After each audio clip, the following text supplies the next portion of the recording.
പാകത്തിന് മതിയൊക്കെ. ചെലവൊക്കെ പാകത്തിന്. അമിത വസ്ത്രങ്ങളും വാങ്ങരുത്, പാകത്തിന് വസ്ത്രം. സുബ്ഹാനല്ലാഹ്, കല്യാണത്തിന്റെ ഒരാഴ്ച മുമ്പ് ഒരാൾ വസ്ത്രം വാങ്ങി, ഒരാഴ്ച മുമ്പ് പുതിയ ഡ്രസ്സ് വാങ്ങി. അല്ല, നിങ്ങളല്ലേ കഴിഞ്ഞ ആഴ്ച ഡ്രസ്സ് വാങ്ങി? കഴിഞ്ഞ ആഴ്ച വാങ്ങിയതല്ലേ ഉസ്താദെ.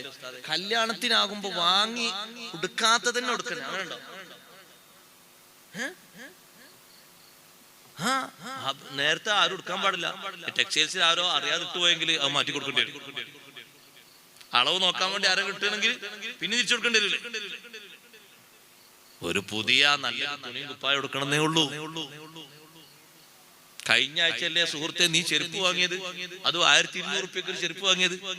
നമ്മളൊക്കെ 5 ചെരുപ്പ് വാങ്ങുക പൈസക്ക്. 1200 റുപ്യക്ക് നീ ഒരു ചെരുപ്പ് വാങ്ങിയത് കഴിഞ്ഞ ആഴ്ചയല്ലേ? അത് നല്ലൊരു മുന്തി ചെരുപ്പ് തന്നെയല്ലേ വാങ്ങിയത്? ഇപ്പോഴും പുതിയാപ്പിള പോകുമ്പോ അതൊന്നും ഇടാലോ, വേണമെങ്കിൽ അതിന്റെ പൊടിയൊക്കെ ഒന്ന് റെഡിയാക്കിയാൽ മതി, ഒരു കുഴപ്പമില്ല. ഒന്നിങ്ങനെ പൊടിയൊക്കെ റെഡിയാക്കിയിട്ട് ഒന്ന് എണ്ണ തേച്ചൊന്ന് റെഡിയാക്കിയാൽ പുതിയ തന്നെ ആയി, പുതുപുത്തനായി. അല്ല, അത് ഒരാഴ്ച പഴങ്ങിയില്ലേ? ഈ ബോഡി എത്ര ആഴ്ച പഴങ്ങിയതാ? ഈ കാണുന്ന ബോഡി ദുനിയാവിൽ നിന്ന് എത്ര ആഴ്ച പഴങ്ങി? സഹോദര, ഇനിയും പഴക്കത്തിലേക്കല്ലേ ഇത് പോകാനുള്ളത്?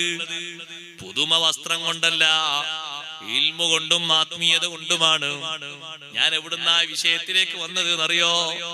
ആ ചെറുപ്പക്കാരൻ വന്നപ്പോ ആഭരണങ്ങളും മറ്റുമൊക്കെ ഹലാലായത് ഒരുക്കിയിട്ട് ആ പെണ്ണ് നല്ല ഭംഗിയും നല്ല ചമൽക്കാരവും ഒരുക്കി,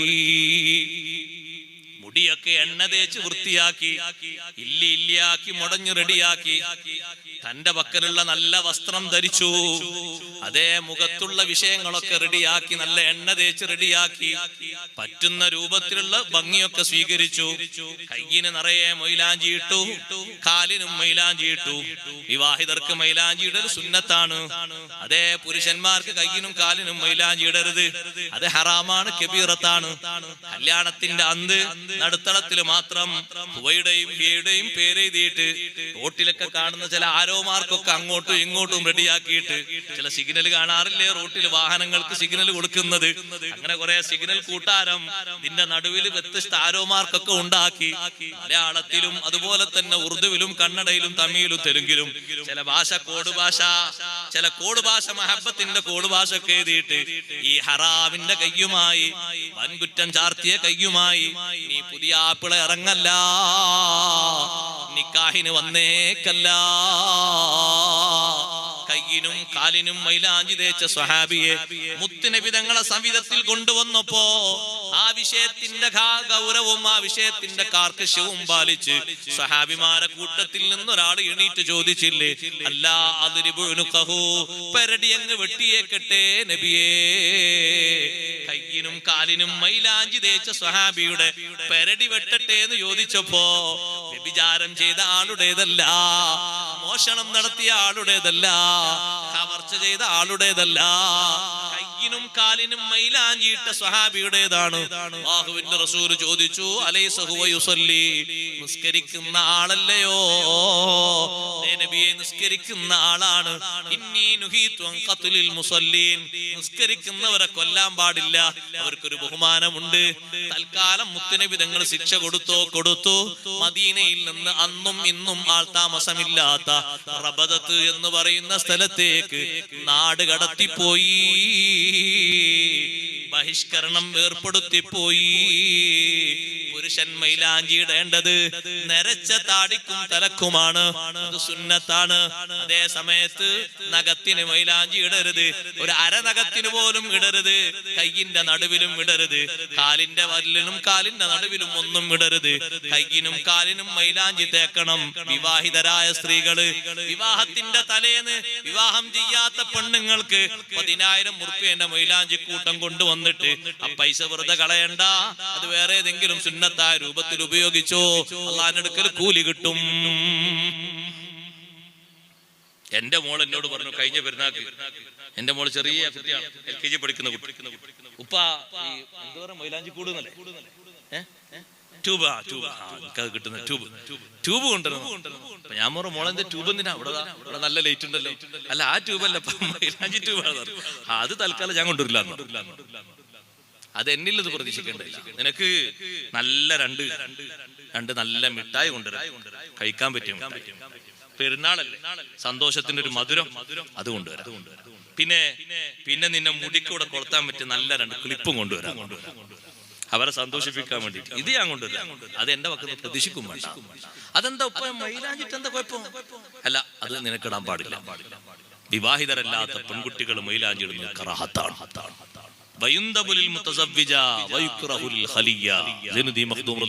പഠിപ്പിച്ചു. വിവാഹിതർക്ക് അത് സുന്നത്താണ്, അവിവാഹിതരായ പെണ്ണുങ്ങൾക്ക് മൈലാഞ്ചി കറാഹത്താണ്.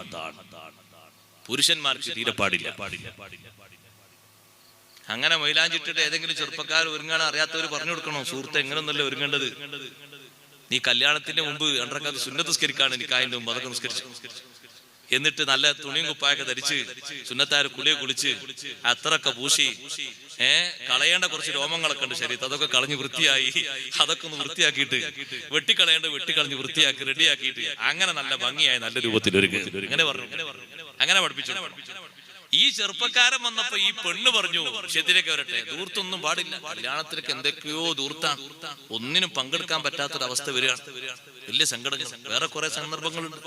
നിക്കാഹൊക്കെ കഴിഞ്ഞിട്ട് ഇങ്ങോട്ട് പള്ളിയിൽ നിന്ന് ഇങ്ങോട്ട് ഇറങ്ങുമ്പോ ചില സ്ഥലത്തൊക്കെ മുന്നിൽ അങ്ങോട്ട് വെടിപൊട്ടാണ്. ദീനിനോട് മത്സരം. ചെറുപ്പക്കാരുടെ കയ്യിൽ കുറച്ച് പൈസ വന്നപ്പോ അവര് പറയണം, ഞങ്ങളെ തടഞ്ഞു നിർത്താൻ ആരാണ്? ആരും തടഞ്ഞു നിർത്തൂല. പഠിച്ചോ ചോദിക്കുമ്പോ മറുപടി അറിഞ്ഞാൽ മതി. അവിടെ ആരും എന്നെ എതിർക്കാനോ വടികൊണ്ടൊന്നും അടിക്കാനോ തല്ലാനോ ഒന്നിനുമില്ല. പറയാനേ ഉള്ളൂ, കേൾക്കുന്നവർ കേൾക്കും. ഉപദേശം എപ്പോഴും അങ്ങനല്ലേ, എല്ലാവർക്കും അത് ഫലിക്കൂല, ഈമാനുള്ളവർക്ക് ഫലിക്കുള്ളൂ. ഈമാനുള്ളവർക്ക് വാദം ഫലിക്കുള്ളൂ. അത് ഈ വാദം എന്നല്ല, കേൾക്കുന്ന ഏത് വാദം അങ്ങനെ തന്നെയാ, പറയുന്ന ഏത് വാദം അങ്ങനെ തന്നെയാ. അത്രേ ഉള്ളൂ. അതൊരു പക്ഷെ 100-ൽ 1 ഉണ്ടാവും, ചിലപ്പോ 100-ൽ 1/2 ഉണ്ടാവും. ആരാന്നാണ് മനസ്സിലായി? ബുലൂഗത്താത്ത ആള് അത്ര ഉണ്ടാവും, അതിലപ്പുറം ഉണ്ടാകൂല, ഉണ്ടാവും തോന്നുന്നില്ല, അത്ര ഉണ്ടാവുള്ളൂ. ഈമാനുള്ളവർക്ക് അത് ഫലിക്കും. ദൂർത്തും ആർഭാടത്തിൽ ഒറ്റ സംഖ്യ ചെലവഴിച്ചതിന്റെ പേരിൽ അള്ളാഹുവിന്റെ മുന്നിൽ തലകണിക്കേണ്ട, കൈകടിക്കേണ്ട ഒരു അവസ്ഥ ഒരു ഉപ്പക്കുണ്ടാകരുത്. ഇസ്രാഫിലായിട്ട് പണം ചെലവഴിക്കരുത്. ചെലവഴിക്കുകയാണെങ്കിൽ നല്ല മാർഗത്തിൽ മാത്രം ചെലവഴിക്കണം. നല്ല മാർഗത്തിലൂടെ സംഭരിക്കണം, നല്ല മാർഗത്തിലൂടെ ചെലവഴിക്കണം. ഒരൊറ്റ സംഖ്യ പോലും അനാവശ്യമായ രൂപത്തിൽ ചെലവഴിച്ചതിന്റെ പേരിൽ പടച്ചോന്റെ അടുത്തുന്ന ചോദ്യത്തിന് ഉത്തരം പറയാതെ കുടുങ്ങുന്നൊരവസ്ഥ ഉണ്ടാകരുത്. എപ്പോഴും ശ്രദ്ധിക്കണം, എപ്പോഴും സൂക്ഷിക്കണം ആ വിഷയം. റബ്ബിൽ ആലമീൻ ഹംദൻ യുവാഫി നിഅമഹു വയുകാഫിഉ മസീദഹ അല്ലാഹുമ്മ സ്വല്ലി വസല്ലിം വബാരിക് അലാ റസൂലിക സയ്യിദിനാ മുഹമ്മദിൻ വഅലാ ആലി സയ്യിദിനാ വമൗലാനാ മുഹമ്മദ്. അർഹമുർ റഹീമീനായ അൽ മലിക്കുൽ ജബ്ബാറായ സർവാധിനാഥനായ അല്ലാഹ്, ഞങ്ങൾ ഈ ഒരുമിച്ച് കൂടിയ മജ്ലിസ് നീ സ്വീകരിക്കണേ റഹ്മാനെ. അർഹമുർ റഹീമീനായ അല്ലാഹ്, ഇത്രയും നേരം ഞങ്ങൾ ഒരുമിച്ച് കൂടിയതും പറഞ്ഞതും കേട്ടതും നിന്റെ അടുക്കൽ മഖ്ബൂലായ അമലുകളിൽ ഉൾപ്പെടുത്തണേ അല്ലാഹ്.